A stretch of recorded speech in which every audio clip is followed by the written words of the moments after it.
Բարև ձեզ սիրելի բարեկամներ, եթերում նորատապանի քննարկում հաղորդաշարն է եւ այսօր զրուցելու ենք ազգային օրակարգ կուսակցության խորհրդի անդամ, վերլուծաբան, պատմաբան Հայկ Փայտյանի հետ։ Ողջունում եմ պարոն Փայտյան։ Բարև ձեզ։ Քննարկումը երևի սկսենք ներքաղաքական օրակարգից, որը որ չնայած դեռ պաշտոնական չի հայտարարվել նախընտրական շրջանը,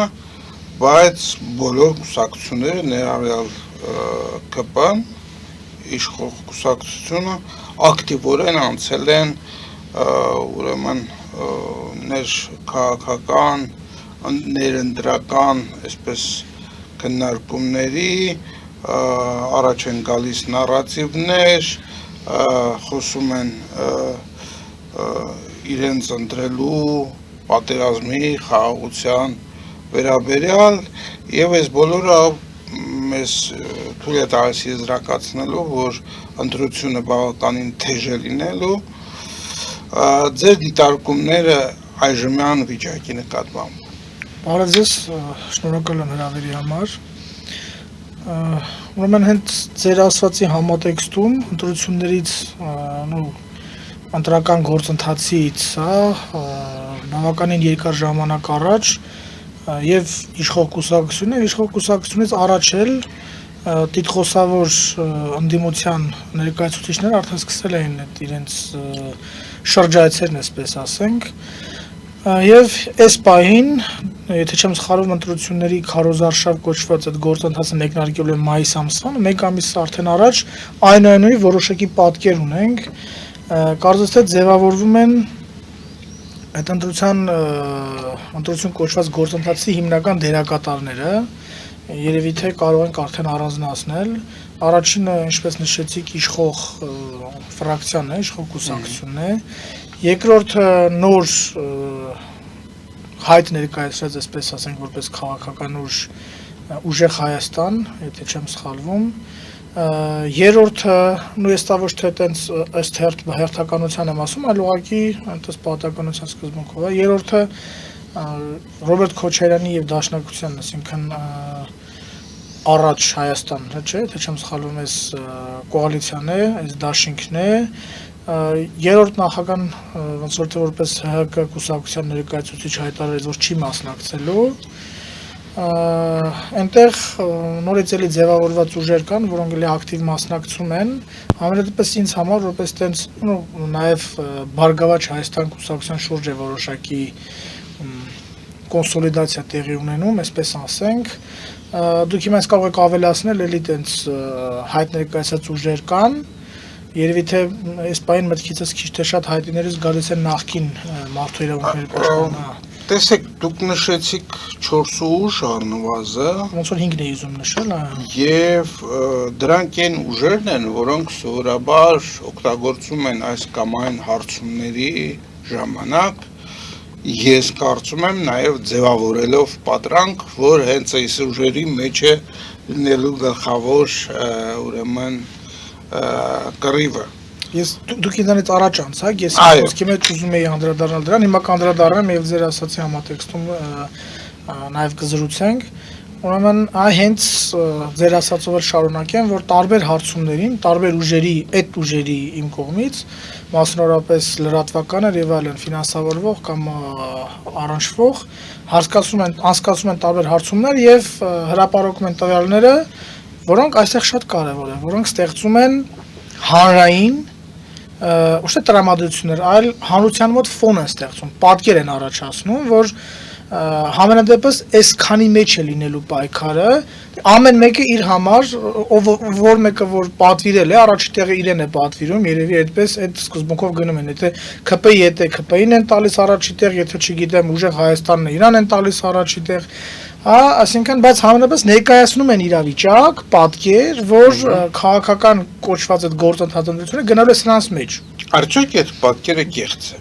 Միանշանակ, եւ այստեղ ավելի շատ իմ գնահատականով հետեւյալն է, ես քանի որ կողմնակից եմ այն տեսակետին, որ Հայաստանում դասական իմաստով երբեք էլ ընտրությունները չեն եղել եւ հիմա էլ այդ տեսակետի կողմնակիցն են, հետեւաբար ըստ իս ես կարծում եմ, որ քանի որ արդեն նախապես կուլիսային արտաքին ուժերի հետ պայմանավորված ազգային ժողովի, ապագա ազգային ժողովի պատկեր կա իրենց մոտ, այսինքն իրենք արդեն գիտեն ինչ ոնց է լինելու։ Այդ ամեն ինչի վերաբերյալ իրենք պետք է կարողանան ստեղծել նաև հանրային ֆոն, այսինքն ասեն, որ եթե հունիսի 8-ին արթնանանք եւ տեսնենք այդ պատկերը, մարդիկ չզարմանան, ասեն, բա ոնց են եղավ, որովհետեւ ակնկալիքները այլ էին։ Հիմա այդ ձեր ասած միջոցով են, որոնց տեսեք ընտրություններից բավականին առաջ են սկսել, որովհետեւ երևի այնտեղ կարգավորելու հարցեր կային, որպեսզի կարողանան այդ ֆոնը ապահովել, դեմոկրատիայի կոչված ֆոնը ապահովել։ Այսօր Նիկոլ Փաշինյանի զինանոցի մեզ մնացած քիչ թե շատ են, որ փորձում է շահարկել, խաղարկել այդ դեմոկրատիա կոչվածն է, որովհետև միջև այդ ինչ ասել է, արդեն արժե զրկված է, որպես այդպես քաղաքական երևույթ կամ չգիտեմ Շատ լավ, եկեք կետարկետ, որպեսզի մեր հեռուստադիտողների համար պարզ լինի։ Այսինքն դուք պնդում եք, որ մեր երկրում քաղաքացին իր քվեատերտիկով, իր քվեով չի որոշելու, թե ով է լինելու հանրապետության ղեկավար կազմը խորհրդարանում։ Ես պնդում չասեմ, կարծիք եմ արտահայտում առայն, որ Հայաստանի Հանրապետությունում 90-ական 91-ը հանենք, թեպետ դա էլ կարող ենք վերաբանվել մտցնել, երբեք դասական իմաստով քաղաքական ընտրություններ տեղի չեն Ես ուզում եմ դասական իմաստը հասկանալ եւ մեր հեռուստադիտողներին բացատրել։ Հետևյալն է, այսինքն ընտրությունների արդյունքները նախապես պլանավորված ծրագրված են լինում կուլիսային հանդիպումներում, դաշտի խաղացողների, հիմնական խաղացողների կողմից պարտադիր համաձայնեցված պարտադիր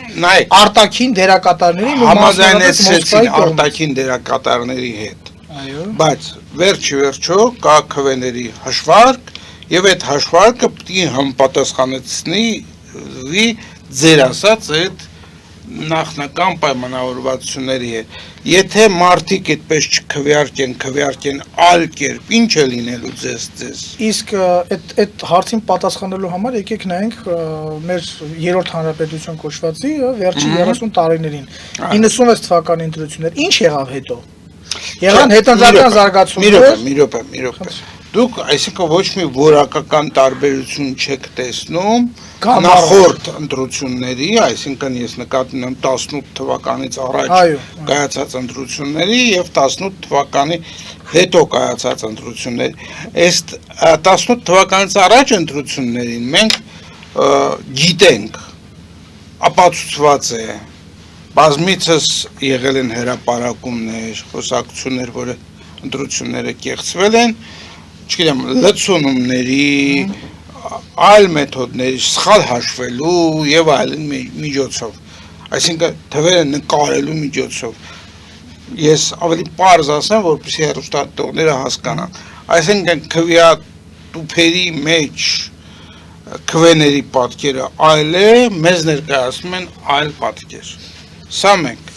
18 թվականից հետո կարծես թե մենք այդ խնդիրը չունենք, թե սխալվում եմ։ Այ հիմա պատասխանը մի փոքր համապարփակ։ Նախ ուզում եմ ի հավելում են ձեր ասացի ասեմ, որ այն փաստը, որ մենք գիտենք, բազմիցս ապացուցվել էր, որ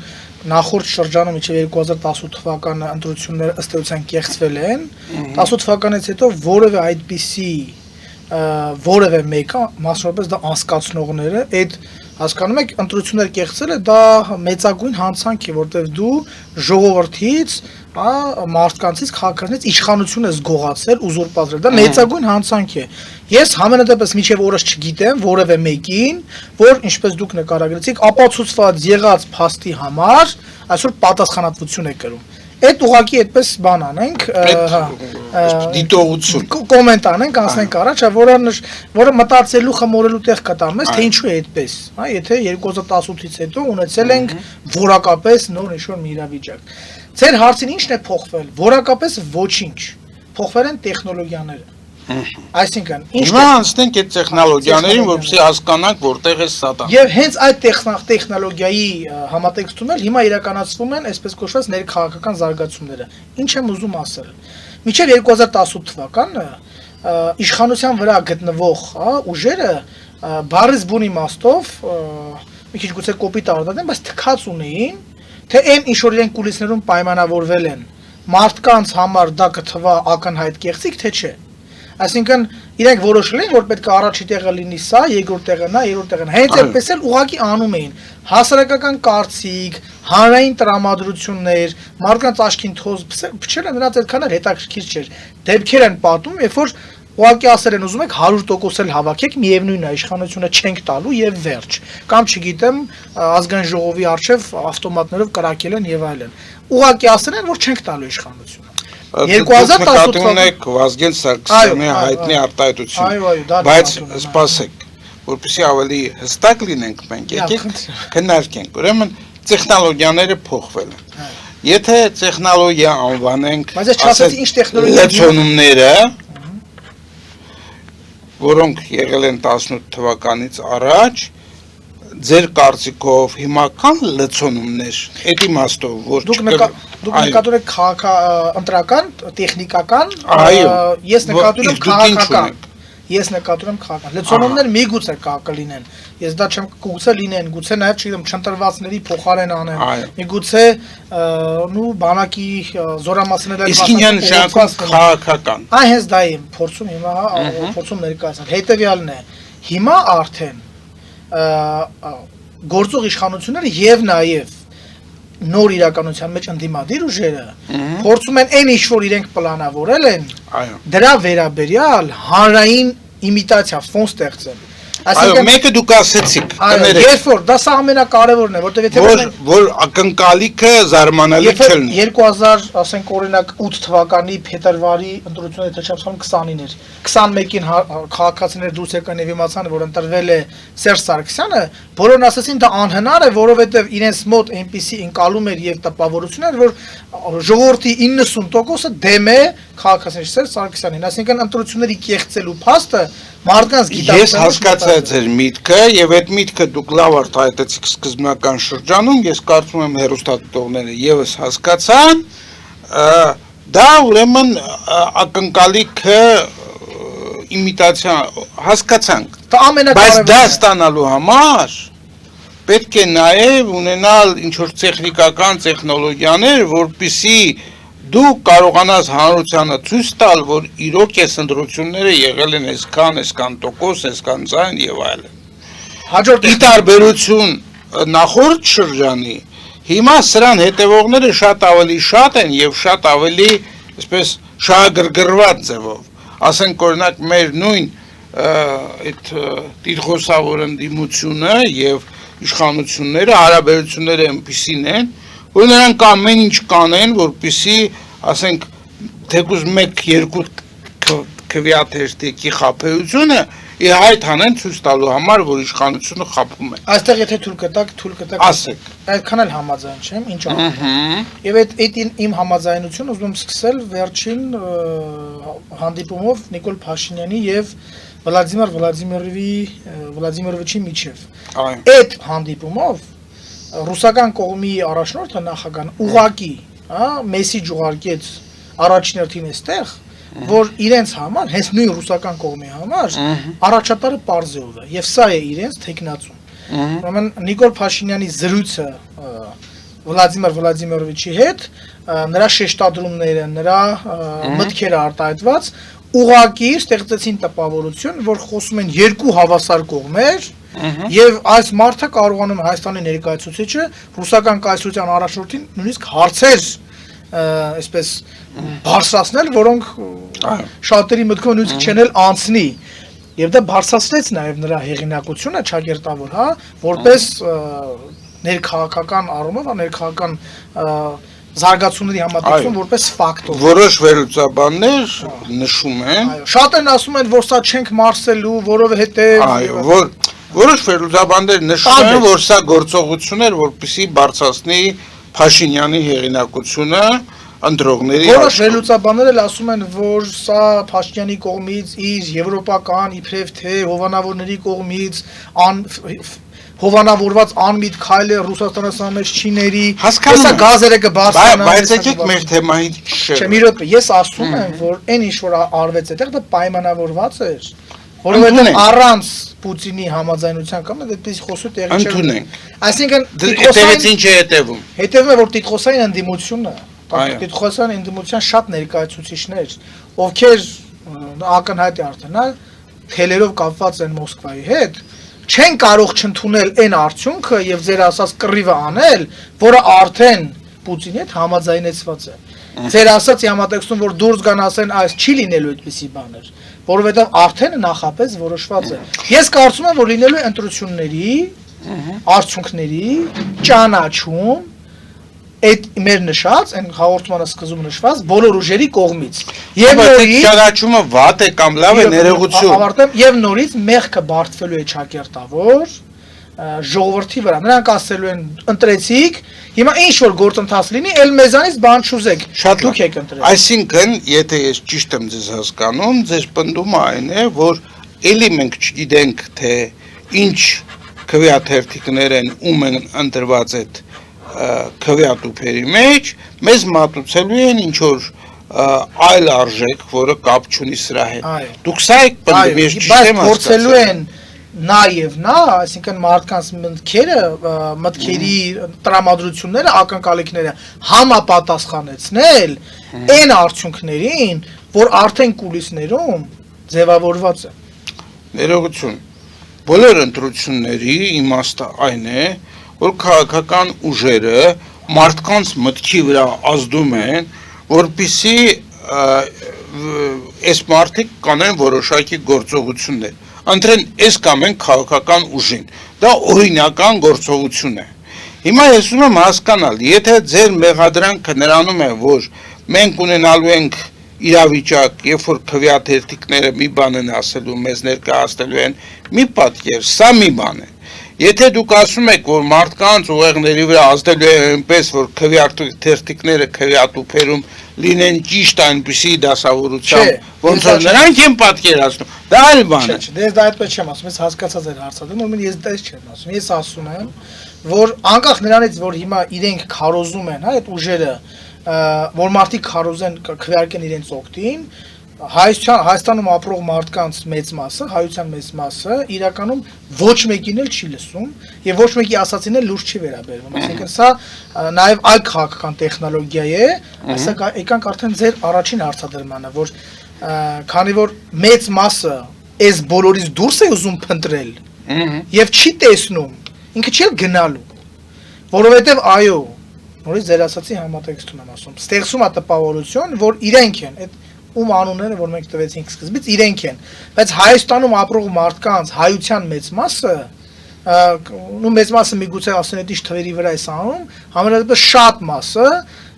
այդ բոլորից դուրս է եւ ոչ մեկի մեջ էլ չի տեսնում հայության փրկություն։ Սա նույնպես տեխնոլոգիա է, որտեղ եթե նրանք թույլ տան, օրինակ, հայ ազգային, սա հայ ազգայնական ուժերին չեմ արդարացնում, բայց եթե օրինակ մասնակցեին հայ ազգայնական ուժերը եւ այդ հարցումների մեջ ընդգրկվեին, չգիտեմ, տարատեսակ հաղորդումների հրավիրվեին, հմեկի եթերից ազգայնական թեզեր հնչեին, իրավիճակը այլ կլիներ, բայց համակարգը ստեղծել է հենց այդպիսի փակուղի այդ կուլիսային պայմանավորվածությունների ծառայելու համատեքստում։ Ես հասկանում եմ ձեր մոտեցումը, բայց արդյոք միայն հմեկով է պայմանավորված, որ ազգայնական ուժերը կամ այլոք, ովքեր այս քառյակի մեջ չեն ձեր նշված, կարողանան իրենց համար ճանապարհ հարթել դեպի խորհրդարան։ Արդյոք ամեն ինչ սահմանափակվում է հմեկով, չէ՞ որ մեր մոտ իրավիճակ է փոխվել։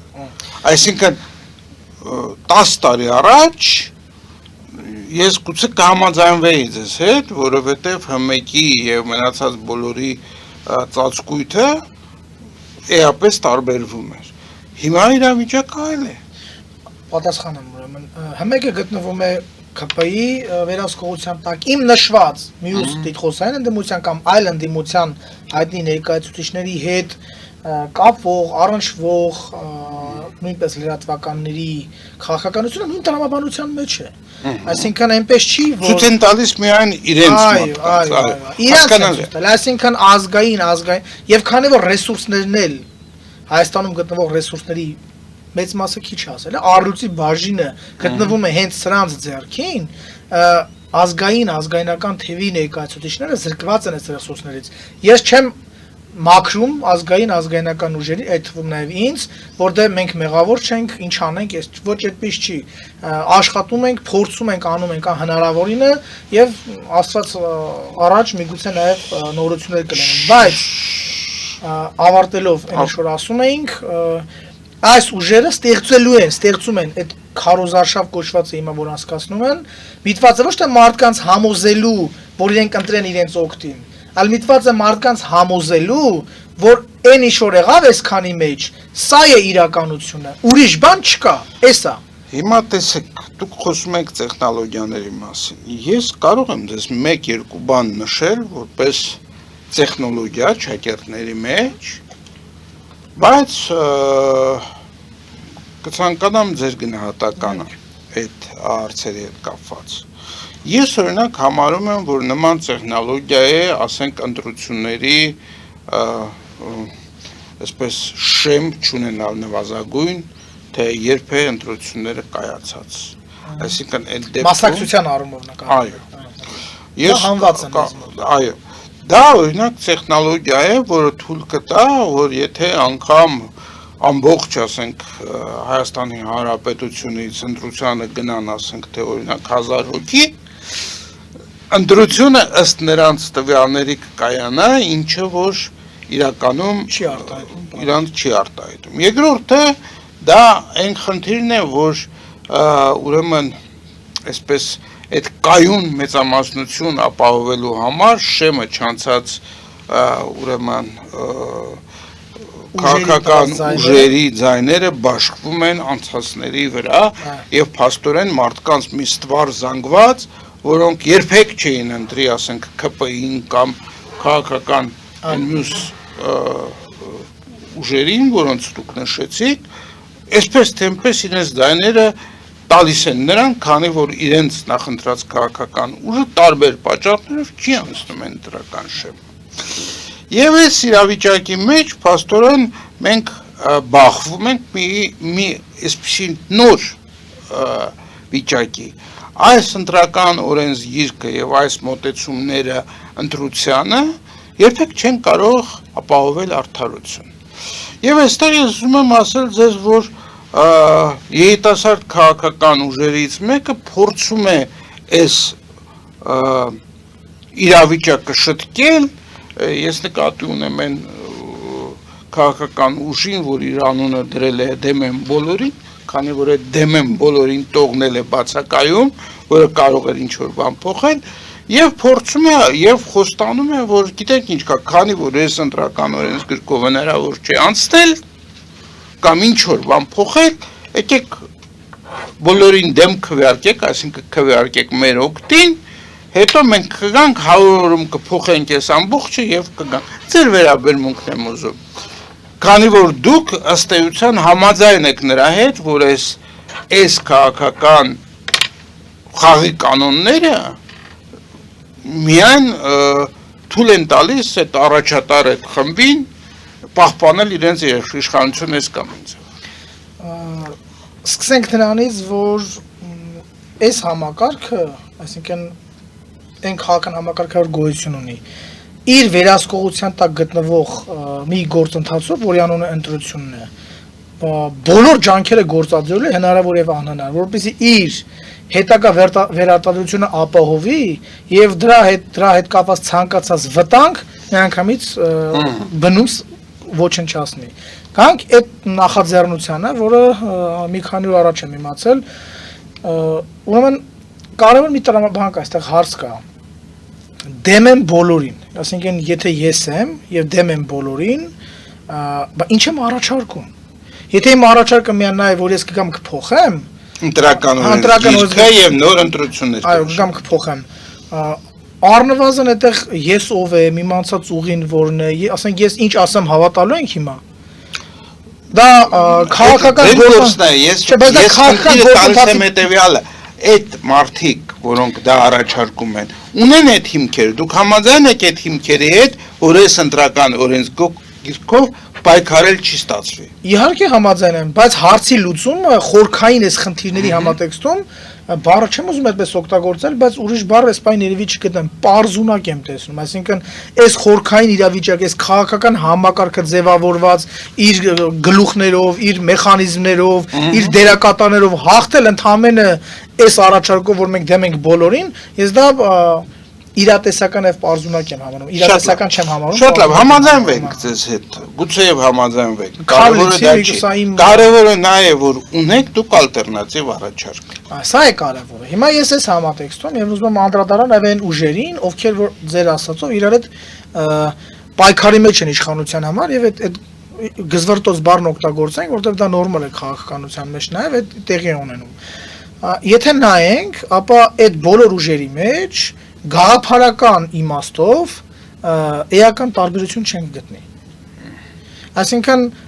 քաղաքական ասում եք ինչա՞ չէ, դասական քաղաքական ընտրությունները։ Չէ, դուք իրավացի եք, շարունակեք, պետք չի դա ապացուցել։ Ես այդ համատեքստում եմ վերում, այսինքն պայքարը անգամ չէր գնում քաղաքական մոտեցումների, քաղաքական մենք դրանք անդրադառնանք պատերազմի եւ խաղաղության հարցում։ Հենց հիմա դրան եմ ուզում անդրադառնալ, որովհետեւ այս ուժերի առաջարկած ինքը նույնն է։ Եվ եթե դուք այսօր տեսնեք, արդեն քանի որ քաղաքական դիսկուրս չկա, գաղափարներ, արդեն անցել են դու ուժեղ ես, մի հատ էս ոտանավորն ասա, եթե դու ուժեղ ես, մի հատ էս, չգիտեմ, ծանրաձողը բարձրացրու, հասկանում եք, այն երկրի համար, այն ժողովրդի, որը գտնում է այս տեսակ ծայրահեղ վտանգավոր պատմական փուլում, սա այն բանալ, պրոֆանացված, սա իսկապես հետագա գործընթացների տեսանկյունից շատ աղետաբեր է վտանգավոր է, չնայած այնքան աղետների մեջով ենք անցել։ Հիմա հաջորդ հարցը թե ինչ ենք մենք առաջարկում, ինչ են, չգիտեմ, այս ամեն ինչին հականդեմ ինչա առաջարկվում։ Նախ ես ասեմ, սա նաև որպես քաղաքական ուժի ներկայացուցիչ եմ ասում, մենք տեսականորեն եւ գործնականորեն բացառում ենք ընտրություններ կոչված գործընթացում ազգային գաղափարախոսության ուժի հաղթելը ընտրություններում, անգամ եթե հայության 80%-ը իրենց ձայն տան։ Անգամ եթե գնան ընտրությունների ազգային գաղափարից ընտրաթերթիկները այո դա հնարավոր չի բոլոր միջև ընտրաթերթիկներին հասնելը փորձել են լրացնել այդ ազգայնականության ձայնը հանգեցնել ինչի որ անում են թողել որպեսզի լինի տարատեսակ ուրիշ դիսկուրսներ բերեն խափեն ցրեն հուսահատեսնեն եւ այլն բայց չթողնեն որ հասնի այդ աստիճանին եւ ցավոք սրտի այս պահին ցավոք սրտի պետք է նշենք որ մեծ հաշվով հաջողության հասել են եւ հասնում են թեպետ կրկնում եմ դա չի արդարացնում ազգայնական թևին որ մենք այս վիճակում ենք չի արդարացնում դա համենայնդեպս ուզում եմ նաեւ հուսադրական բաներ ասել որ այդ դաշտում նույնպես խմորումներ եւ շարժեր տեղի ունենում են շատ լավ եկեք դուրս գանք կարճատև գովազդի որից հետո կշարունակենք մեր եթերը սիրելի բարեկամներ մնացեք մեզ հետ կարճատև գովազդից հետո կշարունակենք մեր եթերը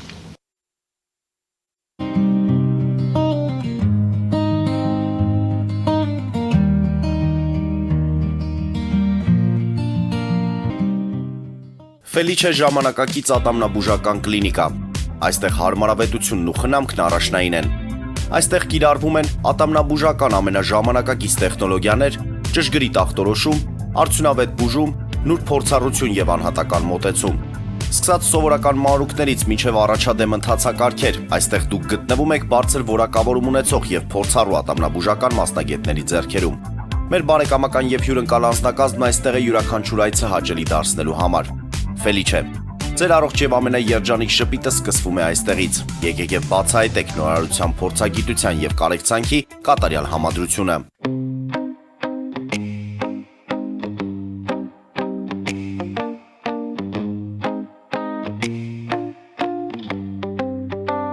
Երևանի եւ Զովունիի սահմանին գտնվող ալպիական թաղամասում սկսվել է 2, 3 եւ 4 սենյականոց բնակարանների նախնական ամրագրում։ Առաջարկում ենք նաև թաունհաուսներ արդեն պատրաստ եւ կառուցվող։ Բնակարանների արժեքները սկսվում են 50,000 ԱՄՆ դոլարից մինչև 140,000 ԱՄՆ դոլար, իսկ թաունհաուսներինը 160,000 ԱՄՆ դոլարից 170,000 ԱՄՆ դոլար։ Մանրամասների համար այցելեք մեր պաշտոնական կայք alpiakan.am կամ զանգահարեք +374 44 201 066։ Ամրագրում կարող եք կատարել մինչև ապրիլի 30-ը։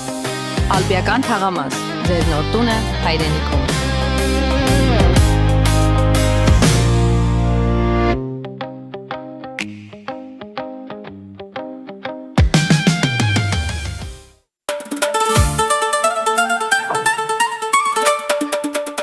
Երևանն եք ուղարկում։ Օթանավով։ Երևանն են ուղարկում։ Ստեղ ուղարկում են, Երևանում ստանում են $1.99 Սենսացիա, Այ սենսացիան հեսա։ Ծրիա։ Իսկ ավտոմեքենաները կարող եք ուղարկել անհավատալի ցածր արժեքներով։ Նավով վճարում եք 1 արկղի համար, 2 արկղել անվճար։ Ասեք, Աշոտ դա ուղարկել։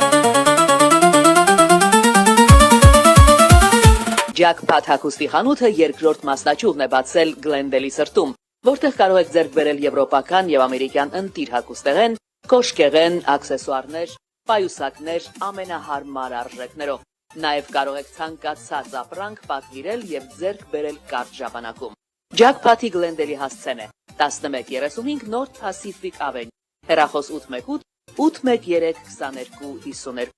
Jackpot հագուստի լավագույն կենտրոնը Գլենդելում։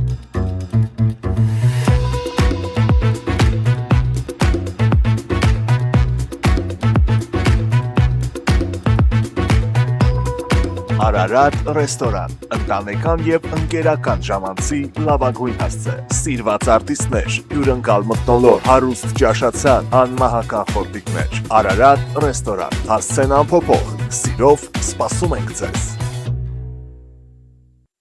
Լավագույն պաղպաղակ, բնական, համեղ եւ մատչելի գներով պաղպաղակը կարող եք ձեռք բերել բոլոր հայկական խանութներում։ Պահանջեք հայկական պաղպաղակ, Թամարա պաղպաղակ։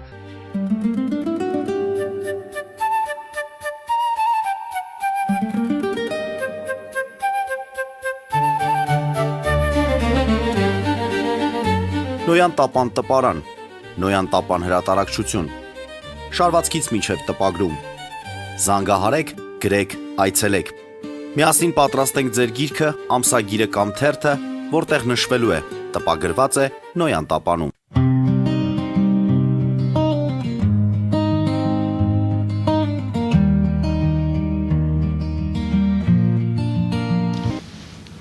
Մենք շարունակում ենք մեր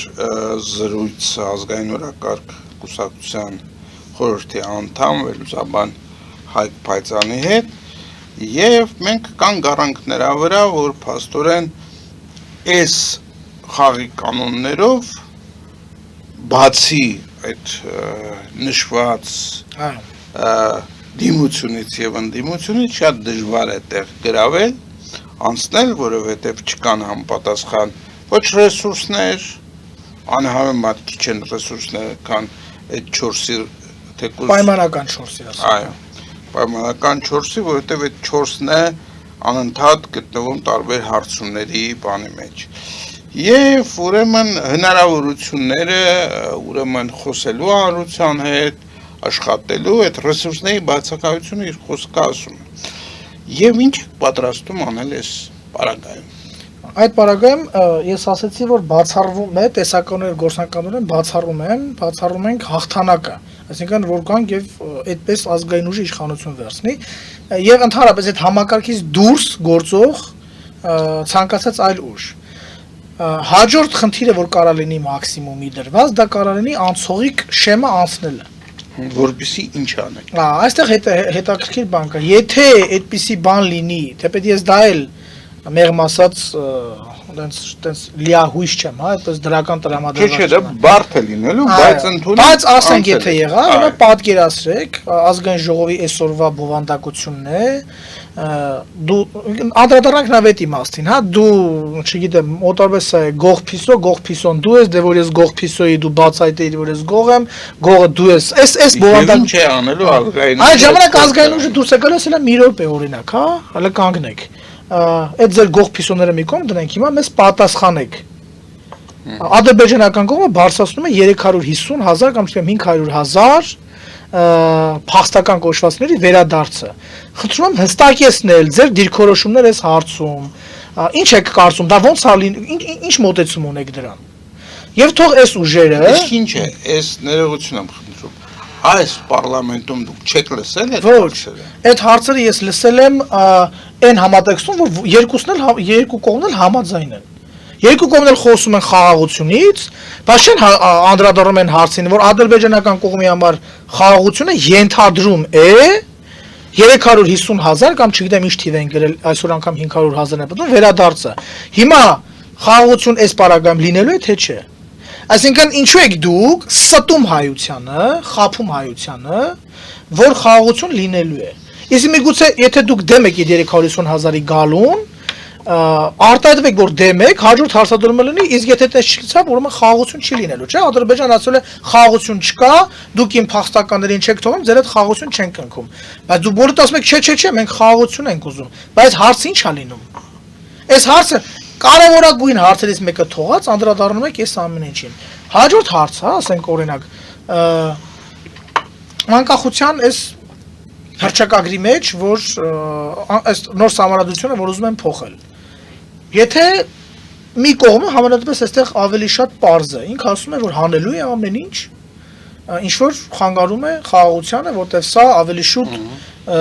կոնֆլիկտի, չգիտեմ, համարադրություններ։ Այս կողմին էլ քիչ թե շատ հասկանալի է։ Ես մյուս կողմին չեմ հասկանում։ Մյուս կողմը ճակերտավոր է մեր ասած ընդդիմությունն է։ Եթե դուք ասում եք, որ միանշանակ խաղաղություն լինելու է, եւ նկատի ունեք այդ խաղաղության պայմանագիրը, որ ենթադրվում որ պիտի կնքվի, այս մարդու պահանջը սա է։ Ինչ եք անելու։ Ես հիմա դուք հանելու եք երկիր, չեմ որ հենց դա նկատի ունեն։ Այնտեղ պարզ չի թե ինչ նկատի ունեն։ Գուցե իրանք նկատի ունեն այն նույն տարբերակը, ինչպես խաղաղությունը եղել միջև 18 թվականը։ Այդտեղ էլ է եղել է ինչ որ գերիշխող արբիտր, որի կամքից եւ բանից կախված այդ խաղաղությունը եղել է կամ չի եղել։ Այդտեղ էլ են ստում, բայց տարբեր բաներ ունի, սեկտորներ ունի։ Նախ առաջինը մինչև 2018 թվականը խաղաղություն չի եղել։ Նրանք ովքեր որ քարոզել են եւ ասում են որ մինչև 2018 թվականը խաղաղություն է եղել, խափում են մեր հայությանը։ 2000 մինչև 18 թվականը եղել է սողացող պատերազմ, եղել է հիբրիդային պատերազմ, որի տրամաբանական զարգացումը լինելու էր այն ինչ որ եղավ։ Դա հասկանում եք, դա տեսանելի էր արդեն։ Եթե այս կողմից քարոզում էին, չգիտեմ, որ պետք է խաղաղություն լինի, պատերազմ չի լինելու, այն կողմից ակնհայտ հակառակն էր արվում։ Եթե այս կողմից գնում ասում էին երկու շրջան կտանք, մի 5 տարի հետո գնում ասում էին լավ 5-ը կտանք, հետո գնում ասում էին 5+2-ը կտայինք, ու տենց այստեղ համոզում էին որ խաղաղություն է, խաղաղություն չէր դա։ Դա հենց այն ժամանակվանից հայությունը խաբել էր։ Եվ փոխարեն պատրաստելը այն ընթացքին իրերի, որոնք մեզ սպասում էին, գլխի տակ բարձ են դրել եւ ի վերջո տարել են չպատրաստված, բոլոր իմաստներով է եւ հոգեպես, եւ բարոյապես, եւ տեխնիկապես, ամեն ձևով չպատրաստված պատերազմի։ Եվ եղել այն ինչ որ եղել է։ Հիմա էլ են ստում։ Որովհետեւ նախ առաջինը 2018 20 թվականից հետո իրավիճակ է փոխվել տարածաշրջանում։ Եթե մինչև 2018 թվականը հաղթող կողմը մենք էինք եւ մենք պետքա գնայինք առաջ կամ չգնայինք, դե մենք էլ parza 94 թվականից արդեն հանձնել էինք, այս կողմը ոչինչ հանձնելու պատրաստ չի, թշնամի կողմը։ Ով ասեց, որ եթե այս կողմից հիմա այնտեղ դնեն ասեն, այդ parz ասում ենք, չէ՞, մենք ես եւ մենք parz ասում ենք։ Իսկ ով ասեց, որ եթե դուք ասեք չենք ուզում այս պայմանները ձեր, Ադրբեջանը չի փորձելու իրավիճակը էսկալացնել։ Ով ասեց։ Չեք խափում։ Շատ հնարավոր է փորձի էսկալացնել։ Դուք հասկանալ է որ ոչ մենք եւ ոչ մեկ ազգային ուժից չի ասում որ վաղը չեմիսօրը դուրս են գալու եւ գնանք պատերազմելու, չէ։ Ասում ենք որ պատրաստվել է պետք դրա համար պետք է աշխատել դաշնակիցների հետ, բայց մի ստեք խաղաղություն չի լինելու։ Գուցե եւ ճիշտ եք ասում, մենք ինչու սկսեցինք։ Մենք սկսեցինք նրանից, որ ձեր քաղաքական ուժը եւ ազգային համարով իրենց քաղաքական մյուս ուժերը սրա մասին են խոսել ազգային ժողովով, իրանք ներկայացված չեն եղել այս ամբողջ ժամանակահատվածում ազգային ժողովում եւ հիմա շատ մեծ հավանականությամբ ներկայացված չեն լինի։ Հիմա դուք ասում եք, եթե մենք ներկայացվենք, մենք գնանք խոսենք սրա մասին, որը ինչ կփոխի, որը մարդկանց ուշադրությունը 8-րդական, 5-րդական հարցերից կփոխի իրական վաղվա վերաբերող ազգային օրակարգերի մարդիկ կհասկանան, հարցեր կտան, կանհանգստանան, տեսեք, լուծումներ կփնտրեն ի վերջո։ Մենք բոլորին վերջերս 1 ամիս թե 2 ամիս առաջ արեցինք մեր հարցումը։ Մեր հարցումը մեր հեռուստադիտողների շրջանում մեզ բավականին շատ մարդ է նայում, ամսական շուրջ 10 միլիոն մարդ նայում է եւ հայության թվականակի հետ համեմատած մենք համարում ենք, որ դա ինչ որ գուցե արժեք ունեցող հետազոտություն է։ Մենք մեր YouTube-յան էջում պարզապես դրեցինք այն 4 կարևոր հարցերը, որոնք որ իրենք մարդիկ համարում են, որ ինչն է ամենակարևորը ըստ իրենց։ Եվ մարդկանց ճնշող մեծամասնությունը ընտրեցին 2 մարտահրավեր, դա առաջինը անվտանգություն, երկրորդը պառակտվածություն հասարակության։ Հիմա տեսեք, եթե անվտանգությունը այս պահի դրությամբ մարդկանց մեծամասնությունը ընտրում է, որ անվտանգության խնդիր կա, ես կարծում եմ, որ ձեր ասածը չի, որ նրանց պիտի զգուշացնի, որ կան անվտանգային խնդիրներ, բոլոր մարդիկ էլ տեսնում են այդ անվտանգային խնդիրները։ Այստեղ հարցը լուծումների մեջ է, որ պետք է լինել իշխանություն, որպեսզի կարողանալ այլ ճանապարհով գնալ, այլ լուծումներ տալ, թե չէ այնա իշխանությունը լուծում տալիս է։ Համաձայն եք ինձ հետ։ Միանշան, այստեղ համաձայն եմ ձեզ հետ, ուղղակի մի փոքր հավելում կանեմ, որ նաև շատ կարևոր է, որ այդ մարդիկ, որոնց մենք քավլիցի չենք ասում, որ իրենք չեն հասկանում, բայց այդ մարդիկ, ովքեր հասկանում են եւ իմ նախորդ խոսքում էլ ասացի, քանի որ հասկանում են այս ամեն ինչը, այս 4-ի 5-ի դիսկուրսի մեջ չեն մտնում եւ ընտրությունների էլ չեն գնալու, իրենք կտեսնեն, որ փաստացիորեն կան ուժեր, որոնք այդ անվտանգային խնդիրները, որոնք իրենք զգացել են, նույնպես զգում են եւ հնարավոր է որ իրենց հետ միասին այս հարցերի լուծում գտնեն ոչ թե իրենք ազգային ուժերից ոմանք արդեն հայտարարել են ընտրության գնալու մասին։ Այո։ Հիմա մարդիկ զգում են, որ անվտանգության խնդիր կա, ցույց է տալիս հարցումը։ Ազգային ուժերից մեկը կամ մի քանիսը դեռ պարզ չի ֆորմատը գնում են ընտրությունների եւ այդ ամբողջի մասին խոսելու են եւ նախընտրական շրջանում եւ այդ ամբողջի մեջ։ Հիմա այս իրավիճակում ինչն է խանգարելու այդ մարդկանց ձայնը տալ այդ ազգային ուժերին։ Թե դուք էլի պնդում եք, որ եթե մարդիկ այնուամենայնիվ ձայնը տան այդ ազգային ուժերի, միևնույն է վերջնական արդյունքների մեջ ազգային ուժերի կողքը գրած թիվը լինելու է փոքր, այնքան փոքր, որպեսզի նրանք չանցնեն ընտրությունները։ Շատ կարևոր հարց եք տալիս։ Այստեղ հաղթանակը նույնիսկ ասում եմ, եթե 80%-ն էլ տա, ես հաղթանակը գործնականորեն, տեսականորեն բացառում եմ։ Բայց եթե օրինակ դուք մեղադրում եք իշխանություններին աճպարարության մեջ ուղղակի։ Ուղղակի մեղադրում եմ, ասում եմ, որ Հայաստանում քաղաքական ընտրություններ դասականացով տեղի չեն ունենում, նախապես որոշված է։ Իրենք այդ 4-ով ոնց որ կորոշեն մետրոպոլիայում կամ մի քանի մետրոպոլիայում, այդպես էլ բաժանելու են իշխանությունն իրաց մեջ։ Դրանից դուրս չեն թողելու ոչինչ լինի։ Ընդհանուր միջև ամենավերջի Արդյոք դուք հիմա չեք քարոզում մեր հերոստատիտողներին, մեր ընտրողներին, որ այդ ընտրություններին գնալը անիմաստ է, եթե դուք ճիշտ եք, եւ եթե անիմաստ է այդ ընտրություններին գնալը, իսկ մենք ունենք այդ ներքևի սահմանի ուրեմն բացակայություն, այսինքն եթե ասենք 3 միլիոնանոց Հայաստանից 1000 գոյքի գնան ընդամենը ընտրության, միևնույն է ընտրությունը համարվելու է կայացած,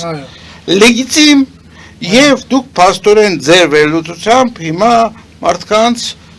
պարզապես հիաստապեցնում եք, որպեսզի նրանք չգնան ընտրությունների եւ ուրեմն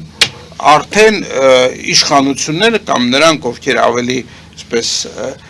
ուժեղ կլինեն, ինչպես դուք եք ասում, մետրոպոլիաների կողմից հանգիստ կվերցնեն ձեր իշխանությունը։ Շատ էլի կարևոր հարց եք տալիս եւ ձեր շուրթերով համենայնպես ինձ համար հնչում է հարց, որը իմ տեսակետին, այս տեսակետին անընդհատ փորձում են հակադրել եւ ցույց տալ կշտամբել, որ այս ինչ է քարոզում հիասթափեցնում է։ Առաջինը, սա հիասթափեցնել չէ, սա իրականության հետ առերեսել է։ Բայց հիասթափեցել կլիներ այն ժամանակ, երբ որ սրանից հետո շարունակություն չլիներ, որ ասենք, այսպես է, հարմարվեք, ուզեք չուզեք, սա է ու վերջ։ Մենք ասում ենք շարունակությունը, մենք ասում ենք հետեւյալը, որ տեսականորեն, եթե մեր տեսականորեն գործնականորեն, եթե մեր նկատում ազգային ազգանական գաղափարները, ընտրությունների նախընտրական փուլում կլինի, առհասարակ երբ կլինի, հա, ստանան այդ պաշտպանվածությունը, այդ աջակցությունը եւ մարդկանց մեջ դա սկսի տեղավորվել, օրինակ այս ընտրությունների ընթացքում մարդիկ հարց կտան, բայց ինչի՞ էս ուժը ներկայացված չի։ Ինչ է ստացվում, որ օրինակ ազգային գաղափարներ չեն հնչում։ Եթե չեն հնչում եւ իմ տեսակետներին, այս տեսակետին, որ դրանք թույլ չեն տալիս համաձայնվում են, մնում է մի ճանապարհ։ Ինչը իդեպ իր խոսքի մեջ նշում էր Նիկոլ Փաշինյանը, եթե համաձայն չեք, ինչ արեք։ Եթե մեր տեսակետների հետ համաձայն չեք, ապա ինքը ասում է հեղափոխություն արեք։ Այդ բարեկամը ես ասում այո, մի փոքր ավելի շեշտադրումով։ Եթե համաձայն չենք, այստեղ խնդիրը մնում է արդեն իշխանափոխությունը։ Իշխանափոխությունը փողոցային պայքարի միջոցով կլինի, այստեղ հանկարծ գիտեք հիմա փողոցային պայքարի ինչ նկատի ունենք այն ամեն ինչը, ինչ որ ժողովրդին հայությանը բերել է իր իշխանությունը վերցնելու իրավական գործընթացին։ Այո, այդ ձևակերպումները անենք, հանկարծ չգան ըստեից հեսա հելնենք այս դռնից գան եւ ասեն։ Շնորհակալություն, պարոն Փացյան, սիրելի բարեկամներ, մենք զրուցում էինք ազգային օրակարգության խորհրդի անդամ Հայկ Փայծյանի հետ։ Մաղթում եմ ձեզ ամենայն բարիք եւ մինչեւ նոր հանդիպում։